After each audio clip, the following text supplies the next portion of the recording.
Round them up, push him out. Southern 500, boy, hell of a big time.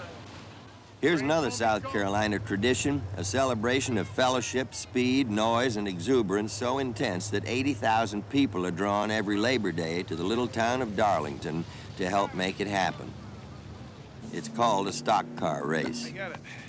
They take this kind of thing seriously in South Carolina, especially this race, the Darlington 500, the original stock car race where the country boys' sport came of age back in 1950. Darlington Speedway is the most unpredictable, hairy, and treacherous track in the United States. The track, as they say around here, that's too tough to tame. This is the fourth turn at Darlington, the turn that so many of the drivers consider as the most treacherous turn. You go into the fourth turn. Of course, as you go down the straightaway, you have to come back out from the wall. A lot of the younger drivers have to learn this the hard way, and they get their colors put on the wall because of it. As you look into the infield, the crowd is growing by the minute. You have people in here that take their vacation time from their jobs just to be a part of this. It's a crowd that you must see it to, or be a part of it to ever really believe what is going on in the infield.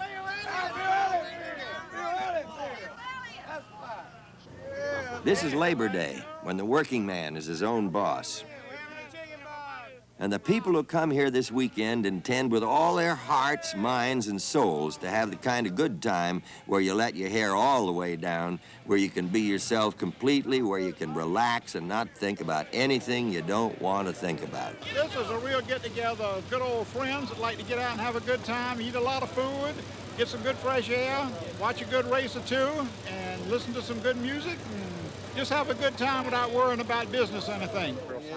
Darlington's the place to see a guy like Cale Yarborough, who doesn't look all that different from most of us, attain heroism in a hopped-up Thunderbird. We got to win this race today.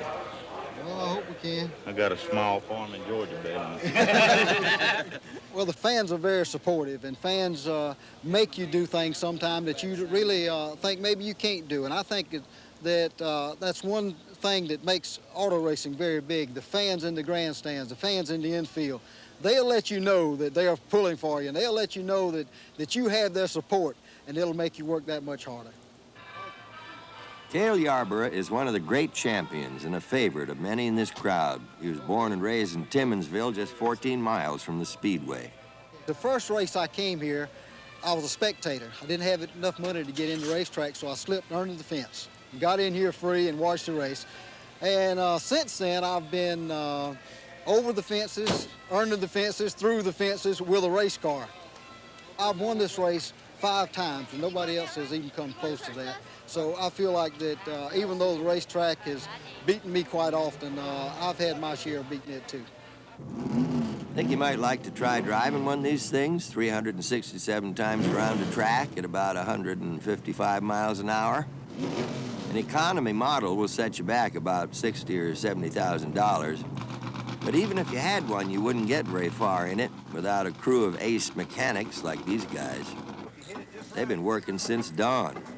And now in the final moments before the race, they're doing everything they can to get every last bit of performance out of their machines. One side a little bit biggered up.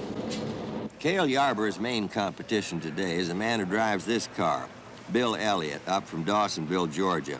Elliott's one of the best in the business, and he's sure on a winning streak, but he's never beaten this track before. Record crowd is on their feet as we're set to go. Finally, it's time for what everyone has come here to see. The 36th running of the Darlington 500.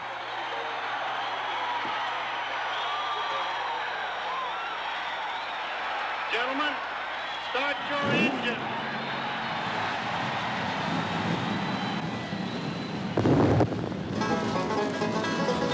Benny Parsons takes the low route to jump inside of David Pearson and grabs second spot.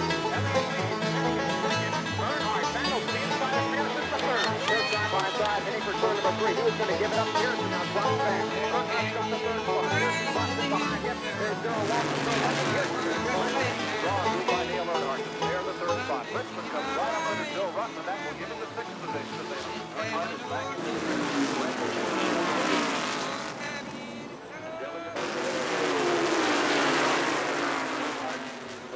way the race is going right now, Bill Elliott, of course, putting on a good show.